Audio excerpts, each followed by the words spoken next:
However, does lose some of the burst. Again, we're not positive whether his second Doomguard is still alive. Feed now. Decides to value trade in Void Lords.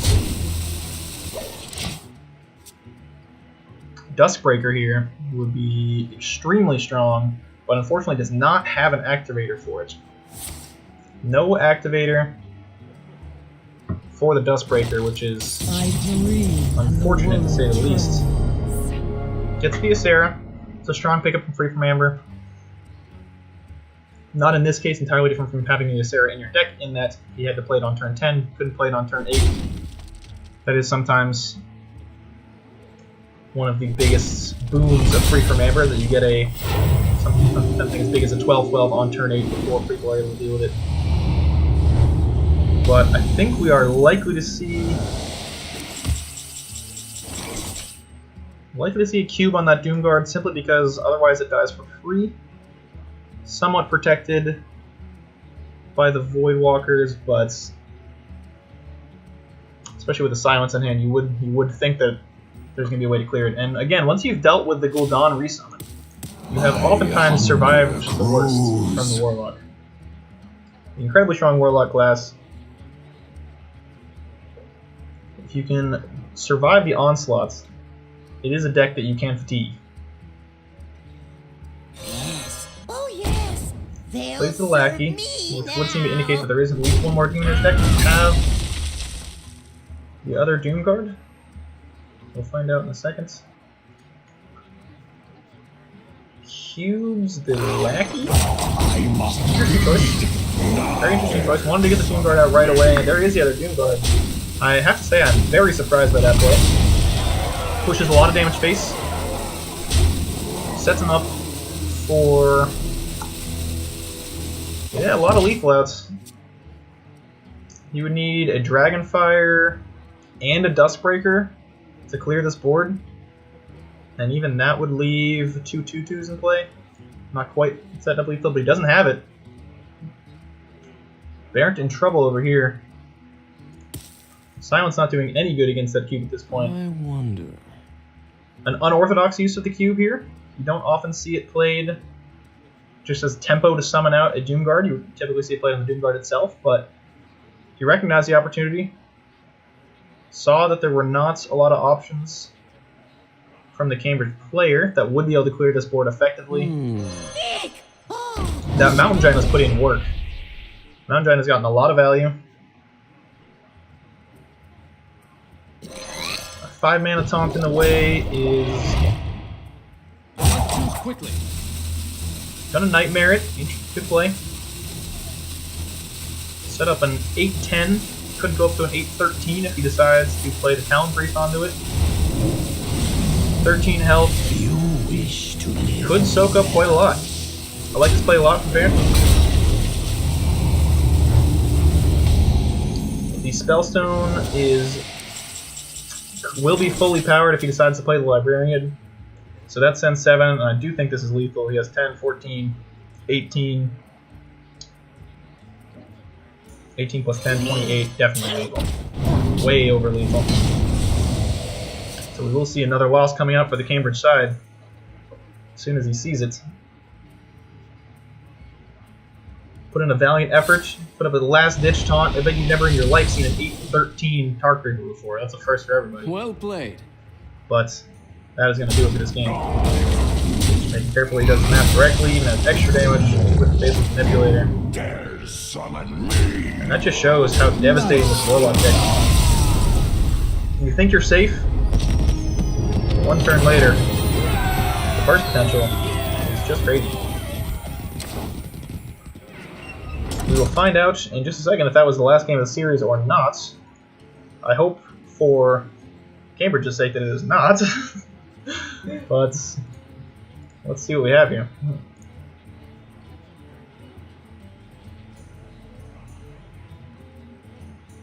Anyone in chat who's still around listening, let me know what you think about the nerfs. Let me know what deck you think has the potential to carve out a bigger spot in this meta than it did in the previous meta. I do think that Elemental Shaman, I mentioned that a little bit earlier, both Evolve and Elemental Shaman are in a stronger place than they were, in my opinion. The Lost Corridor Creeper is actually still playable in the Evolved Shaman deck. I think that's probably the only deck where it still could see any play, simply because it's a 0 mana 7-drop that you can evolve for 1 or 2 mana, depending on, sometimes with a Thrall. Very, very strong. And Silence being, as we saw in that game, Silence and Polymorph effects, both very important to have. Only a few classes have access to them. We saw a couple of tech choices earlier in this tournament. We saw a Mass Spell from Oscar's Big Priest, clearly thinking along that same line. But it's tough. It's tough to counter that kind of burst like we just saw from the Warlock. Waiting for the next game to start. If there is indeed going to be a next game. Check the bracket real quick. See if anything is updated. Nope. Still. I swear, if we get 9-0 swept, you're gonna see a man cry on screen. Nobody wants that. But don't worry, guys. We will be sticking around. I do intend to follow along with the semifinals and finals. We're good sports here. It's not just about winning. It's about inter-university rivalry and fun. Someday maybe we'll get to host a tournament in person.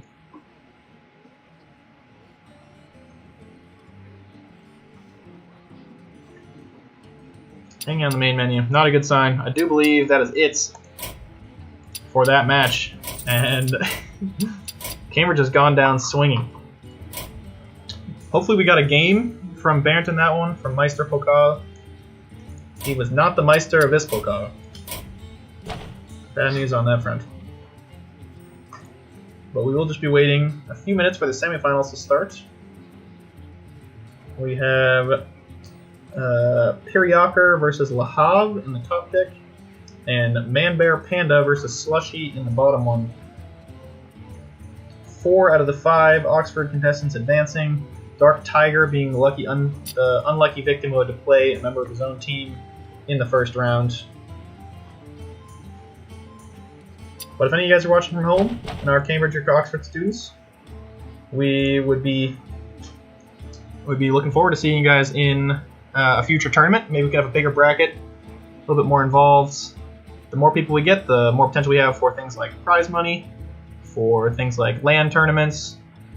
So don't be a stranger. If you're a Cambridge student, feel free to join the Cambridge University Digital Games Society. Check us out on Facebook, CUDGS. We have less aggro spell in the ladder. Big Spell Mage seems to be putting in work. Valid. Yeah, Big Spell Mage also underrated. And a particularly fun deck. I think that's an example for me of a deck where randomness is done a little bit better than something like Piloted Shredder. Yes, Melamoon, I am indeed a new streamer. The channel is not new. We stream events, all sorts of esports related events from Cambridge. They've done Dota events, League of Legends events. I think we're getting into Overwatch events soon. But I am in charge of the Hearthstone stream and having a good time so far, despite the poor results from the Cambridge side. And Q-Block, Shakatha is absolutely, I think, almost without a doubt, the strongest deck in the meta right now. There's very few decks that have a good matchup against it. If you get an unbelievably strong aggro start, sometimes you can rush it down, but really, you're just praying that they don't have the nut draw. They don't have the skull, they don't have the lackeys, and they don't have the removal, but a deck like that, almost every draw is good, and that's the sign of a good deck. When you're putting your deck together, and every card you draw is strong, that's always a good sign. Do we get the game score on that match? That's alright. Cambridge going down early. Feels bad, man. Feels really, really bad, man.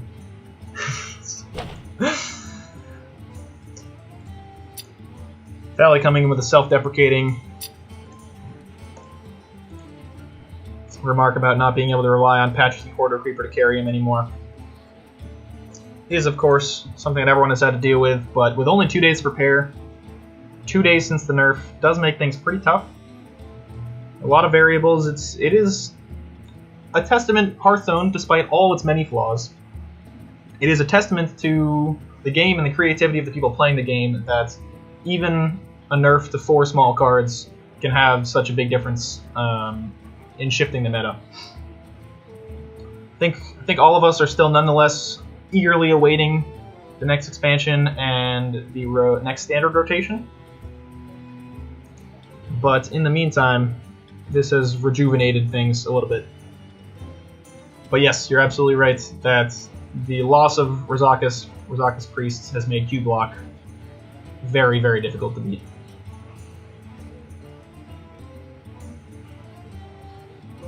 Let's see if the next matches have started.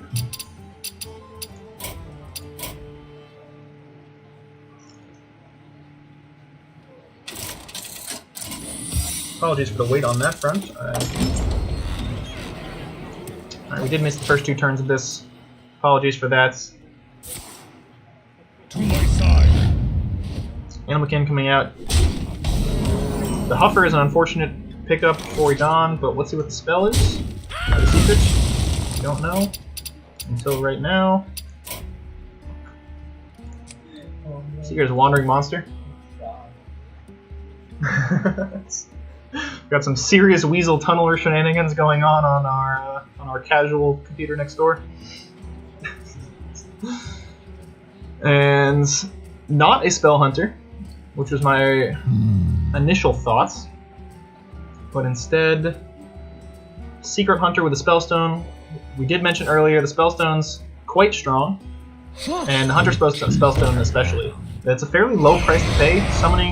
Playing 2 secrets is actually pretty easy. They do play, up to 6 secrets in the deck typically. It's 3-2. 3-2. All right, so Cambridge coming in with a 3-2. Barrett did at least get 2 games. He salvaged just a tiny bit of Cambridge's honor. Not enough in the end. That tough Priest versus Warlock loss at the last second. I wonder. Damon says that Miracle Rogue might be an interesting deck to follow. Trying to a lot of control. Yeah, potentially. That's true. The Kingsbane's Rogue is also an interesting variation of that. Somewhat different construction, but also has the potential to survive, to outlast a number of control decks. Plays the Skulking Geist so that it doesn't lose the Jade Druid. But at that point, the Kingsbane is effectively unlimited healing. Miracle Rogue, yeah, I think you're right. Side effects. We'll see if that happens. Trust me. The Mixture coming down. Wow, no tap, no Librarian, no Acidic Swamp Ooze. Oscar playing very conservatively with his hands. Really trying to preserve his life total. But I do believe Edan Ham is going to walk right into this Hellfire. Decides not to. Decides to save his Spellstone. Potentially wants to pass to power it up to all 4 3/3s. Does need 1 more secret for it to be the greater. Is it Jasper Spellstone? Emerald Spellstone? Greater Emerald Spellstone. And this plays interesting. You do think the Hellfire probably has to come out anyway here? Oscar is staring down 10 damage. Would be lethal with Kill Command if he doesn't do anything here. Could Dark Pact his own Mistress of Mixtures, but that does not seem to get the job. And you could Possess Lackey, coin Dark Pact, and if he gets the Void Lord, then he's in pretty good shape. If he does not, things are a little bit dicier. He would be able to trade in a Doomguard to the buffed Crackling Razor Maw, but possibilities. Doesn't necessarily do as much as he wants to. Having the Kindly Grandmother at 4 health is not necessarily a good thing in this position. protects it a little bit better against something like Mortal Coil. Mortal Coil into Hellfire, but a Hellfire here would not have actually cleared, would not have actually gotten a 3-2 on the board. It would have left him with a 1-1. A little less threatening. Both Dark Packs now drawn, so 16 healing potential in hand.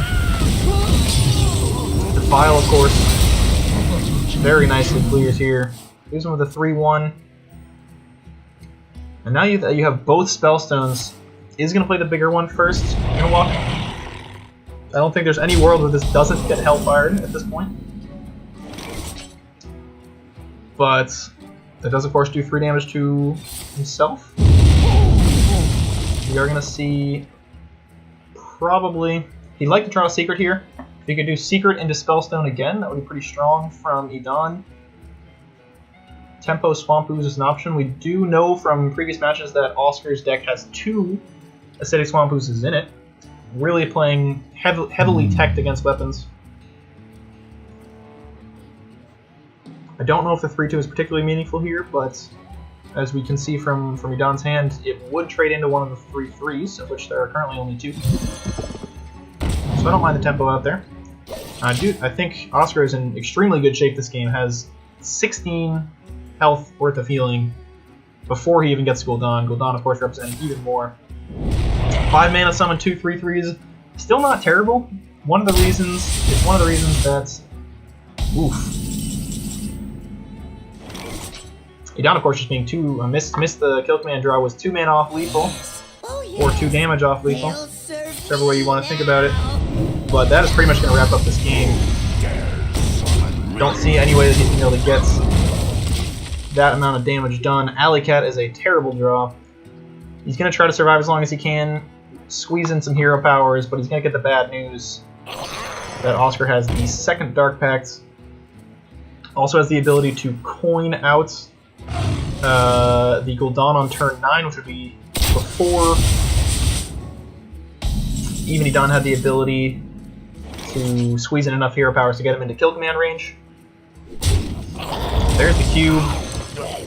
There's the Prince Alarian on the cube. 20 damage being threatened from this. One of the Fume Guards is going to get eaten up by that Wandering Monster, but that's a good game, folks. I do believe that is going to make it 1-0 to Oscar Grove. High rolls a 3-drop like a champ when it matters the least. As you can see. Nice to see King. He's a rarity. Although there was some, I did see. I can't remember what class it was. Was it Warrior? I saw a funny King Mukla, King Togglewag, or whatever his name is, deck, where you switch decks to the opponent, fill up your opponent's hand, switch decks, prevent them from switching back. So if anyone's looking for a good meme deck, there is potential. King Mukla is not gone forever. And we need some good meme cards. Going straight into game 2. Not wasting a lot of time. We are seeing Oscar's Big Priest again. Playing the Big Priest. It looks like a Tempo Paladin from Idan. Perhaps Murloc based, but the presence of the Hydrologist does not necessarily mean that. And actually, 2 Stonehill Defenders means that it's a little bit more value oriented. Dragonfire Potion could be big. It could be big for Oscar. This is a matchup where it actually can be relevant. Does CUDGS have a Discord? We do. Can I just... Is it fine to... I post the Discord in the chat? Yes. I will post a link to Discord right now. Give me 1 sec.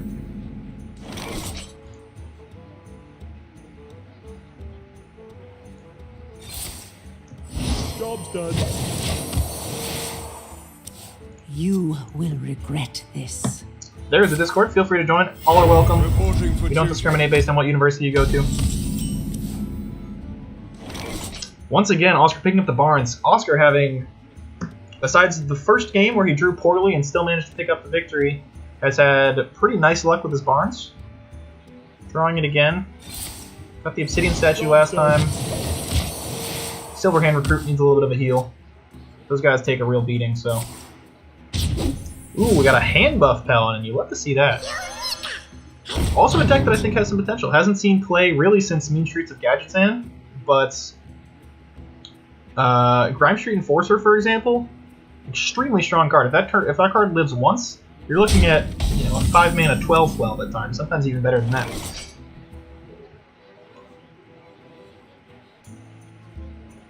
Tonight, a tale. Here comes the Barnes.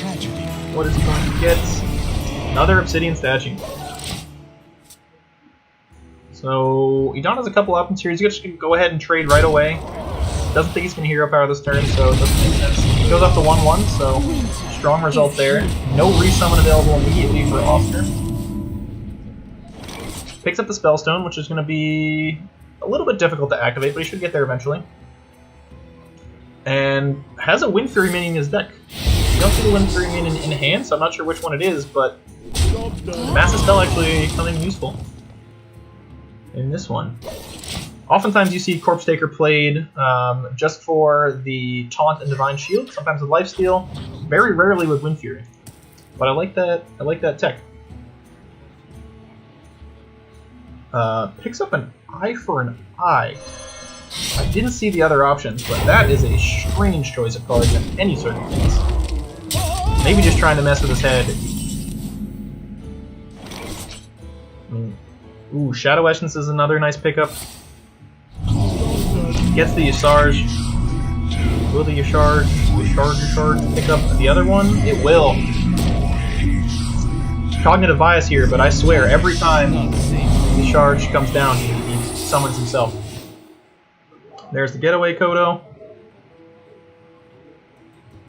Eye for an Eye, threatening potentially 10 damage if he wants to.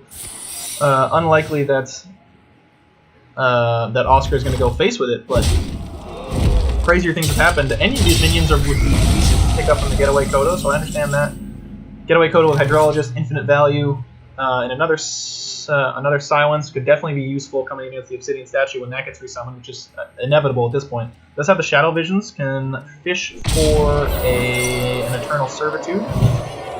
Takes 10 damage from the Eye for an Eye. Gets... Oh man, getting completely memes. You love to see that. Doesn't have any lethal outs as far as I can see. It's possible that he's playing Chillwind Champion. Chillwind Champion works particularly well with hand buffs, but especially with the Dragonfire coming down to clear off the remaining minions. 10-5 left to play. Don't know if there are any other ways out for Idon. You can put some 2/4s in there, some 2/5s rather, in the way with the Stonehill Defender. Maybe if he's lucky, pick up a Sunkeeper Tarim. Sunkeeper Tarim would give him some outs, potentially.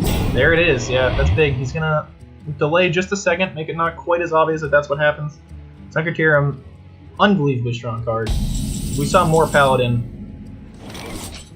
Surprised that he didn't play the Righteous Defender there, but it turns out to be a smart decision because it avoided the Shadow Word Horror. Goes down to 2 health, but again, Big Priest does not have any direct damage. You shall not pass. The Shield Bearer, Righteous Protector, Sunkeeper Tarim. Which is of course why he saved it last turn. And that is pretty strong. Does have the Pint-Sized Horror, which is going to end this game. Solid effort. Not going to be good enough. Oscar goes up 2-1, or 2-0 rather. Well played.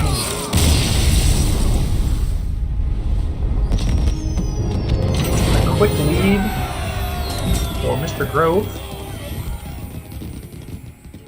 And let's see what the final matchup is.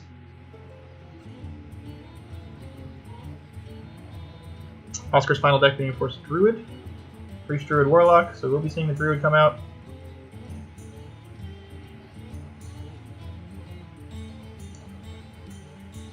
And we don't know much about Idon's class choices. Again, a little bit tricky to follow along with all 4 matches going on. People playing from home for this tournament. You asked for it. None can escape my fury. A rogue, sorry, yeah, I'm completely, I got all mixed up. It wasn't Oscar who was playing Druid, it was Oscar who was playing a rogue. Teching a Cita Swamp Ooze into every deck that he's playing, it seems. Really worried about weapon removal. And we do have a Tempo Mage with pretty much the nut draw from Idan. Has Mana Worm and Arcanologist into either Secret or Arcane Intellects. Could play the second Arcanologist as well. Not. Does have the Backstab Hero Power to finish off the Mana Worm next turn, but it will leave a 2-3 on the board. You have to prioritize Mana Worm in this situation. That card is simply too dangerous. Counterspell, not particularly good right now, given that Oscar has not used the coin, and Rogue has a number of 0 mana spells that don't care quite as much about the counterspell, but it's hard to forego the option to tempo out a Kirator Mage and a free secret. You take that option pretty much every time. There's a world maybe where we see him hold back the secret, but I do think it's unlikely. Swiftly. So that'll leave Oscar with the option to probably coin, have it be counterspelled. Secrets. Maybe counterfoot coin, Valderai Stalker. Nothing seems to be particularly nice. That it does make his Auctioneer a lot worse. Could coin Fan of Knives, that maybe sets up a 2-turn clear on at least one of those minions, but he's looking at face tanking another 4, basically taking 12 damage from Kirator Mage in total. The Cold Blood, pretty much entirely useless at this point. Shiv does potentially set up a clear. He will go ahead and use Weapon Charge now. But, man, Arcanologist, such a strong card. Going to continue to make sure that Idan has power in hand. Explosive Rune can also add to his burst potential. If he really wants to go for the memes, he'd take Deck of Wonder, but I do think it's Spellbender here.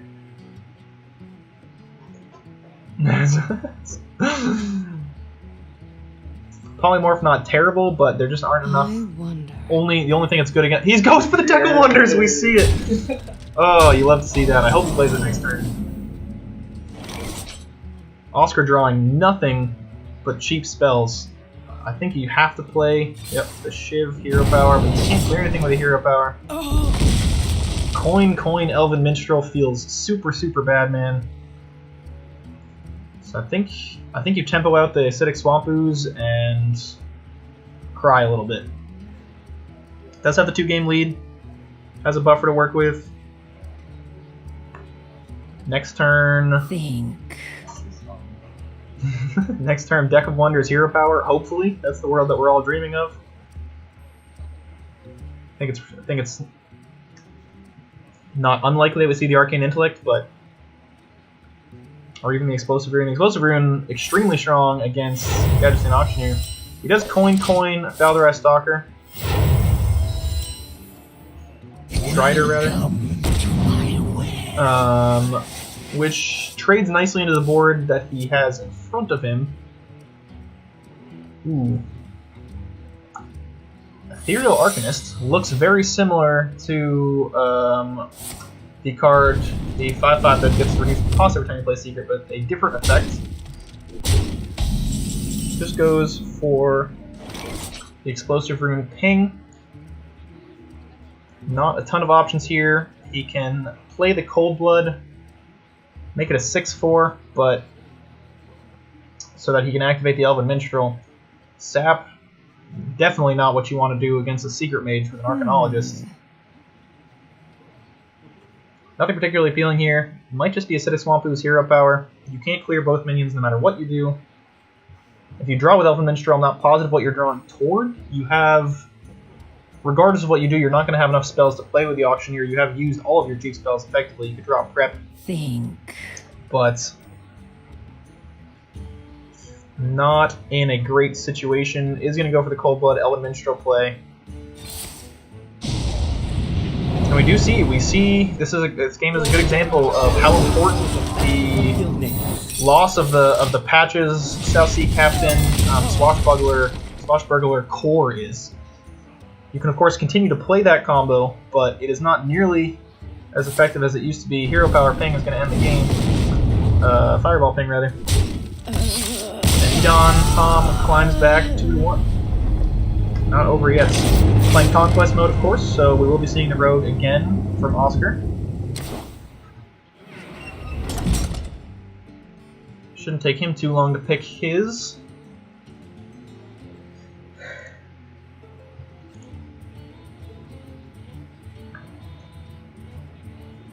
If anyone has, I'm always on the lookout for new custom cards. If anyone has come across any unique custom cards that they've seen, cool ideas for cards that Blizzard could implement in the future, I'd love to hear your guys' ideas. None can escape my fury. I think custom cards are one of the coolest things about the Hearthstone community. People put in so much effort.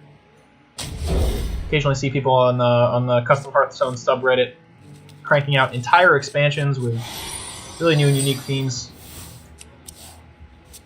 Double coin Edwin Van Cleef. We are about to see we're about to see a turn 1 8/8 Edwin, I do believe.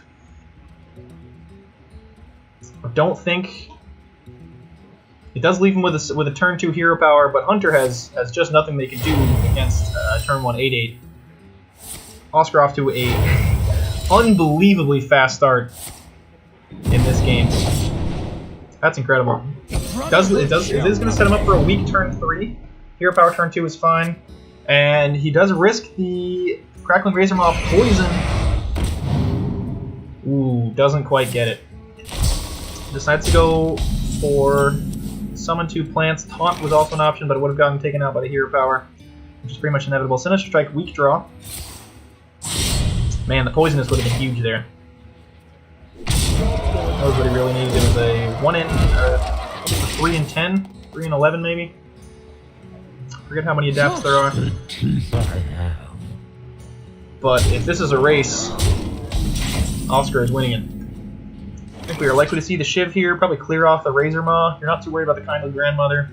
It is going into the Houndmaster turn, but there's no way you can clear off every minute no matter what, so Houndmaster is going to get value. And Houndmaster is going to eventually block the Edwin. Should set up for a turn 4 or 5 Edwin clear, but slow going on that front.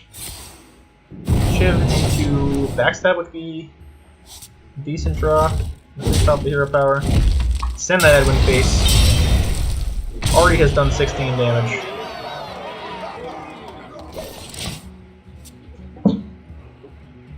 So definitely have Master the Kindly Grandmother. Wants to get the 3-3 in play. 3-2 in play, rather. The Big Bad Wolf. Coin is a pretty strong draw that can allow him to send another 8 damage to face. Or put him at 5. He has Sinister Strike in hands. 2 turns with the hero powers would get the job done and also force Edon to clear off both minions, which at this point is pretty tough. That is the play that he's going to go for. Has the potential at any time to draw another Eviscerate, another Sinister Strike. We know he's playing 2 of both. Shiv would also be lethal. Second Shiv. Wandering Monster is going to block some damage. I think that forces him to clear off the Vilespine Slayer. Yes, indeed. Going to go very wide of the Alley Cat. Deathstalker Rexar, not particularly strong right now. With the Rogue at 14 health, you do really value that 2 damage hero power. Don't necessarily need the beast value, especially because it's going to take you 2 turns to get there. But Oscar does make the right play, attacks with the weapon first, setting up the lethal. Not going to get fooled by that, doesn't high roll with taunts, and that is the game. So the first semifinal goes to Oscar. We will be seeing Oscar in the final, having knocked out the Cambridge contestant in his first round, his fellow teammate Edon in the second. Takes that one by 3 games to 1. And let's take a look at the brackets.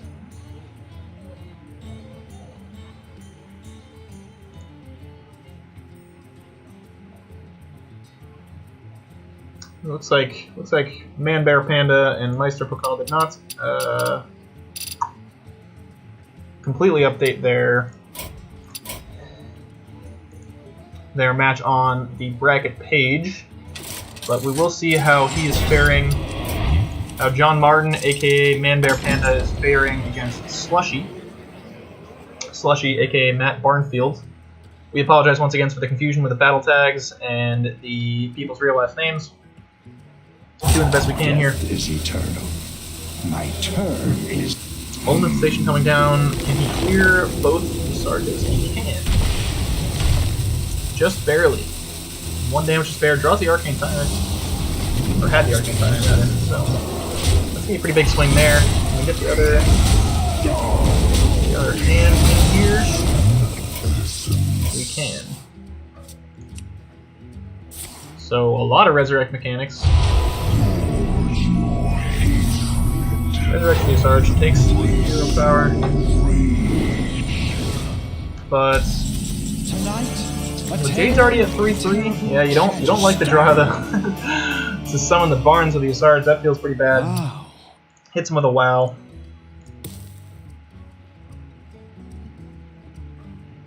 Jade's also already ramping up fairly quickly. We have the Aya summoning at 3/3. Branching Paths potentially could be used to clear off this board. You could Branching Paths for damage to make sure the Sarge has to die no matter what. You don't really mind taking 3 damage, or taking 10 damage to face, given that Priest has no ability to capitalize on your being at lower health. The Swipe is also an option. I don't mind. None of the trades are particularly clean, but I don't mind Aya Spellstone 0 power potentially. Trade in the 3/1, leaves you the 5/5 and a 4/4. Probably trade the 4/1 to the blinds. You can end with a Fandrill 0 power, which does power up the Spellstone. I don't mind that either, but it does mean that he has to trade in the 4/4. He's 1 damage short of clearing it with this with the 0 power and the Spellstone alone. Sets up a reasonably threatening board for the next following turn. Has the Pine-sized Horror. That's a combination you would like to save as long as possible, but greetings. Not always as easy as it sounds. The Spellstone Resurrect is going to, I believe, low roll at least a little bit, because there was a potential. We don't know what minions had died earlier in this game, but getting the Barns is never what you want to see. Friendwell does survive, so the hero power will get value. I do think we're likely to see a swipe one way or another. We could do a branching paths for draw and attack, so that puts the Ironwood Golem to a 4/1, and then swipe to kill the Obsidian Statue. Lets you hero power and get value again, but I don't know if you can kill the Yasarj this turn. I'm not seeing a way to do it. You only have 11, 14, 17 damage, and you need at least 18, but that doesn't even account for the fact that the Obsidian Statue will take a minion down with it. Gonna go with the Aya, go a little bit wide. Not too concerned about the healing from the Obsidian Statue. Optically irrelevant. Fandrill gets taken down. But a lot of Resurrect effects still in hand. Clearly he took at least one Spellstone from Shadow Visions, is what it looks like. Gonna get another one. Obsidian Statue and Stars coming back. That is probably going to eventually finish off all the minions in his deck, exactly. So that Obsidian Statue was the last one. Does have 2 Spreading Plagues, so he can buy a heck of a lot of time, John Martin. Not under any particularly dire clock. The 5 mana Scarabs, or the 5 health Scarabs, rather, are potentially a big nuisance. None of the minions trade very cleanly into the 5 health ones, but as we can see, Matt has the Pint-Size Horror waiting in hand, and I do believe that's going to set up lethal no matter what John does. I don't think there is an out for him here.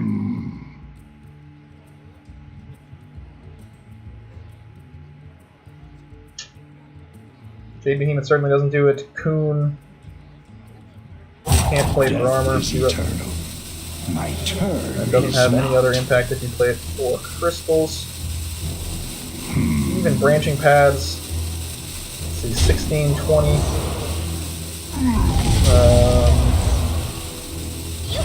He's going to decide to spreading plague the whole thing, and that is going to be the end of this game. There was 34 damage showing from Matt Barnfield.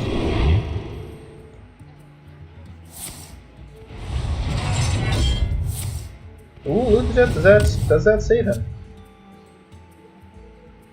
16, 20, 30, 34. It does. It does. I missed the branching paths for armor. That was a smart play. I do think the horror still has to come out. So he's at 40. He will survive at 6. I do think this is simply prolonging the inevitable, but you will have the other spreading plague with no clear way to get around that. 2 potions of madness could help get rid of the scarabs, but he doesn't actually have the board space to do it with both of them. You can get rid of one. And again, the minions do not trade cleanly into it.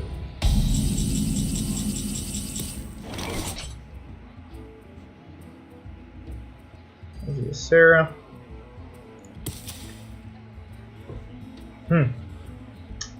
So you have the Spreading Plague, no matter what. The question is whether you value the 7/7 from the Coon more than you value 1/1/5. And given that, as it stands on the board, Matt cannot cleanly clear all the 1/5s. I think I actually would have liked the 7/7 better, but John decides to go with the Spreading Page Branching Path strategy. Just try to soften those minions up a little bit more. Dangerous only that if he gives him +2 attack, he actually allows Matt to kill off his own obsidian statues, and I think threaten lethal. Prevents the Potion of Madness, so he does dodge that possibility. There is a pint-sized Potion of Madness possibility.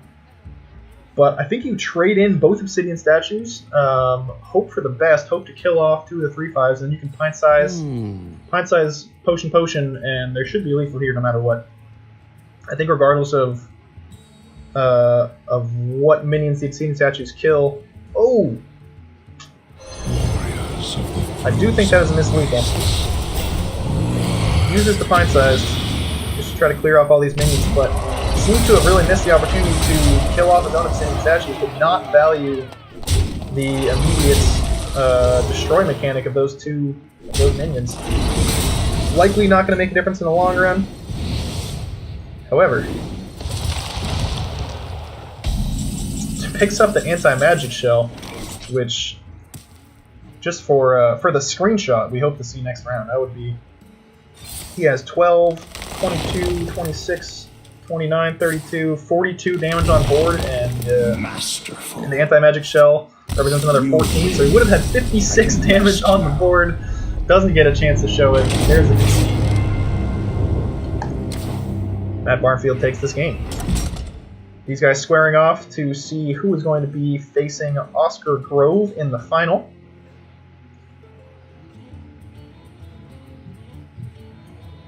And again, we are not positive what the game score between these two competitors are, but they're likely to have played at least 2 games before this one, so this is probably game 4. Malfurion versus Malfurion. Possibly game 5. Matt Barnfield has won the last one, as we just saw. Nature must be He's certainly going to throw all 3 of these back. We have the Druid on Druid matchup.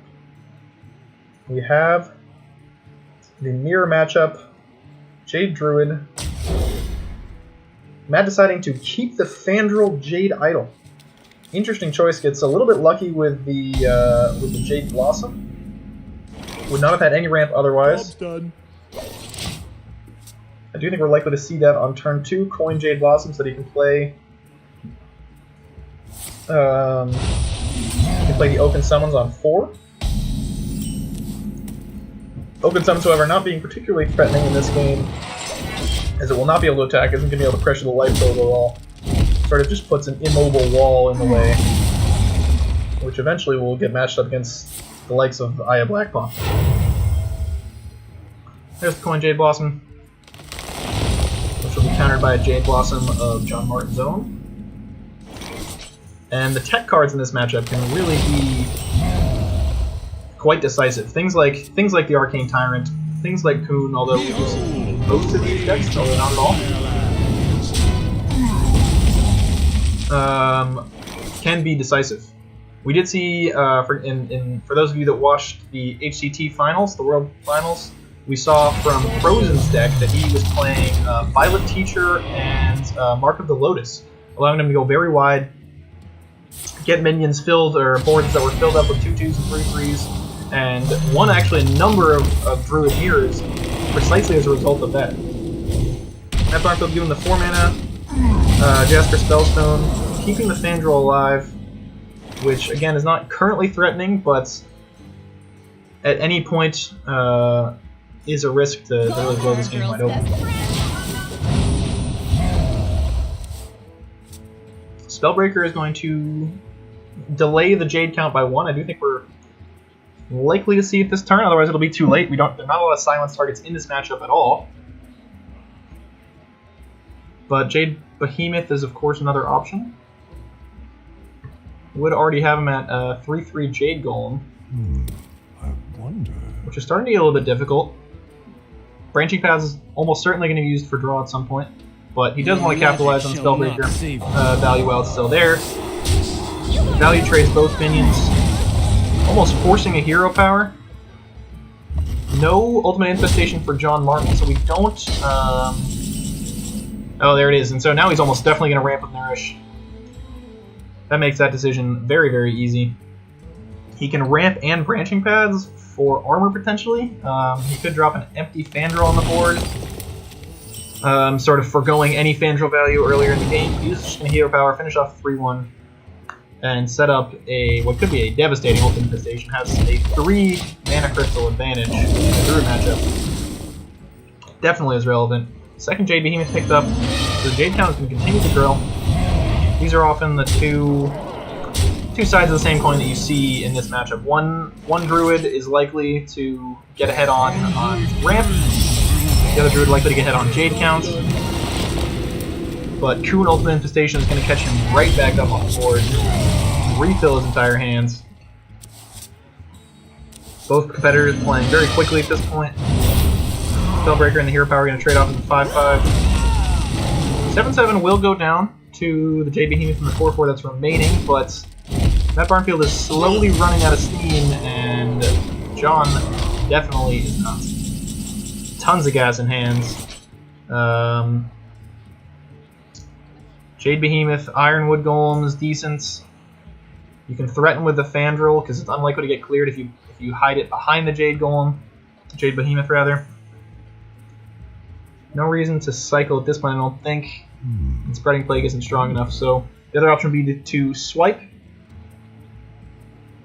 Jade Behemoth swipe, also definitely not a bad play. Takes out the 4/4, protects his Kuhn, which would then be pretty difficult to remove. The Jade Behemoth doesn't trade particularly well with the board. The other Jade Behemoth and 3/3 Jade Golem will finish it off. Boosting up the Ironwood Golem, and then double down on protecting this 7/4. Swipe is a good draw, but he is going to Branching Paths for cards. Does need the gas at this point. And you have to say that he is very behind at this point. Wild Growth, of course, a terrible draw. Has to swipe as another option. Jade Behemoth, or Jade Blossom rather, I don't think is strong enough to justify here.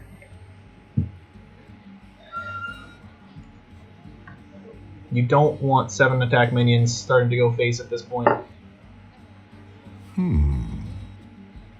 With so few comeback mechanics, as soon as you start getting too far behind in this matchup, very, very difficult to catch up.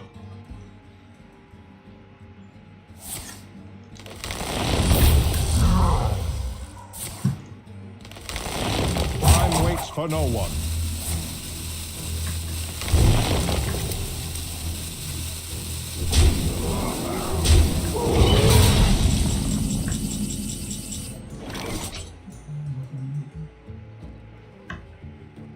Twitch making me watch an advertisement again for my own stream.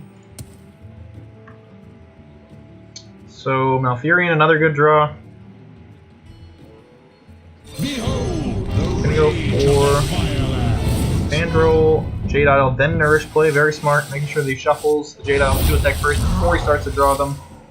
If he draws even one this turn, draws the Arcane Tyrant as well. Jasper Spellstone, pretty strong. I don't see a way back for Matt Barnfield in this game. Start his Jade Compound early, bring out the Jade cards. We have seen the Jade Spirit come from this deck, it's simply too crowded. So there are fewer Jade cards total than there have been in the past. Does pick up the Ultimate Infestation. Likely going to be a little bit too late, but does at least give him some hope in this game. The Eye of Blackpaw, definitely relevant. Unlikely to trade the 3/3.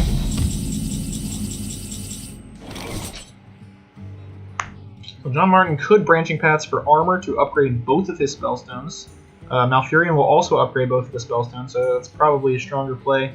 And I do think you go for Scarabs here, or for Spiders here rather. The Scarabs are not particularly relevant. 1/5, the Jades are big enough to eat those pretty cleanly. But 1/2 is pretty difficult for Druid to clear off. We do see that Matt has a double swipe, but at this point in the game, you really do not want to be spending your turn double swiping. Not what you want to do. Uses one Spellstone there, decides to hold the other one. I like that. And is starting to finally chip away at that health total. Very, very few options for Matt, and none of them look good. I think double swipe might be your only play. It does leave a 3/4 contesting your 3/3 on the board, but you could Hero Power and kill it off. He's gonna Spreading Plague. Don't mind that. It does leave the 1/1s up, so it sort of it forces him into a swipe next turn, but he could swipe Aya next turn and not have to worry quite as much about the Jades being killed off by those pesky little spiders. So I like that. I don't mind that play. Jasper Spellstone able to take out the 4/4. Do not underestimate how strong that card is. He does decide to face tank the 3 damage. Not too worried about his health total at this point.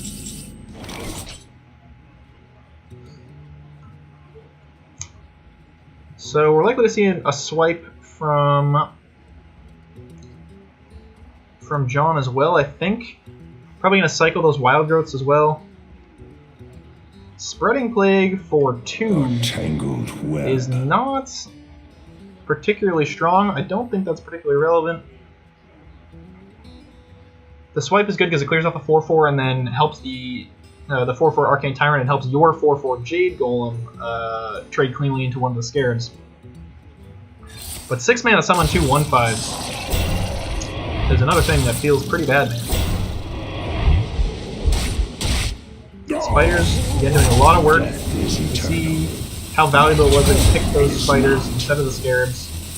Those are kind of micro decisions that really do pay off in the long run. But we are going to see the swipe come out for sure. And boy, that is a nasty swipe. Nasty, nasty swipe. I think Aya's swipe is definitely the play here. Doesn't even think about it. I mean, is there hope? Is there hope in this game? He looked unbelievably far behind. Let's trade in. Interesting trades there. Still not incredibly far ahead on the Jade count, but certainly noticeably, and it only takes 1 or 2 Jades bigger than your opponent to eat them cleanly and make sure that you can take those value trades and keep your board advantage. I think he has to cycle those Wild Growths. This is one of the reasons why I thought that cycling Wild Growths last turn was a strong play. At some point or other, he was gonna have to invest in improving his hand quality. He decides to do it now.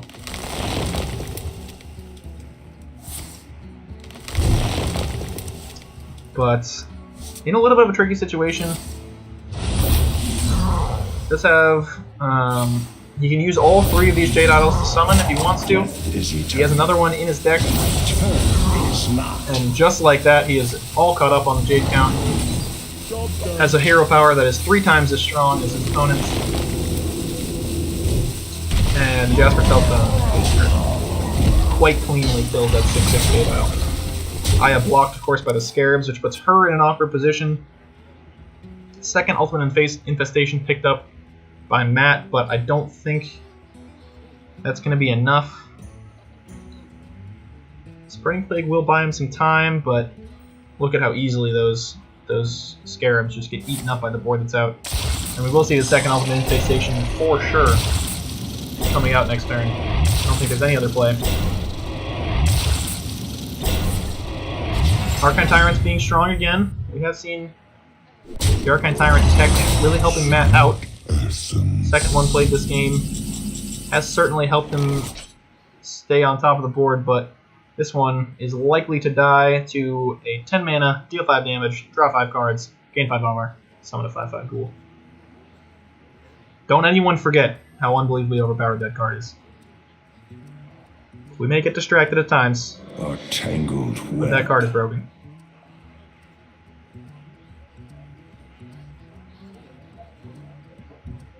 Thinking long and hard about it, but there it is.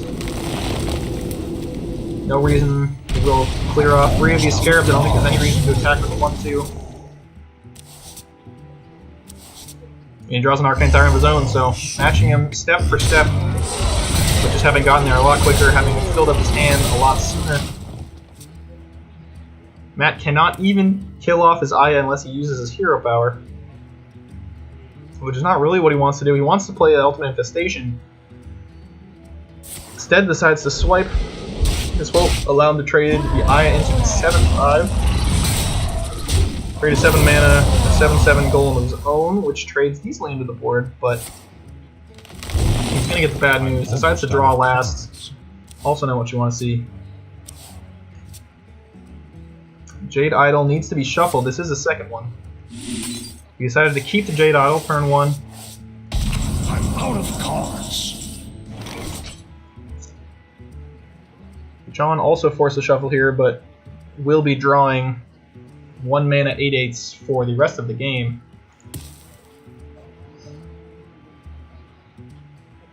Four 3 trades very cleanly into the Scarab.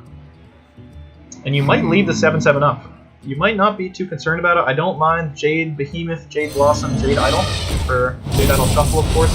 It goes very wide. It sets up a pretty devastating branching paths, potentially. And I do think you just ignore the 7/7. You're not too worried about it. Ship 11 damage to face.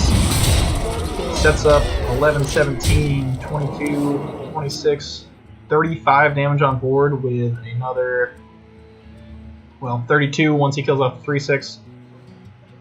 With another 13 in hand, so 45 damage, potentially staring Matt Barnfield down. That is just about going to do it for this one. He can Ultimate Infestation to 6/4, which would put him at 22, looking at 13, 26. So he would still be dead. Malfurion is also not going to do it. Fighting valiantly, but John Martin is going to take this game after a little bit of a struggle on the way.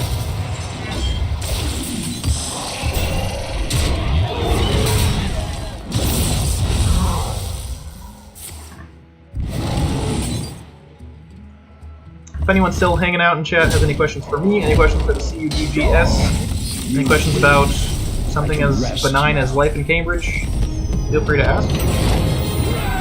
Happy to respond to anything you guys have to say. And let's find out what the status of this matchup is. Is that over? Oscar Grove has been waiting so long for his match that he actually went offline, waiting for the final to begin. I do believe this is going to be game number 5 I must protect the wild. from Matt and John. Soul shall be mine. Druid versus Warlock. Certainly draw is going to play a role here. I do think Warlock is favored, but without the Skulking Geist, if they're not able to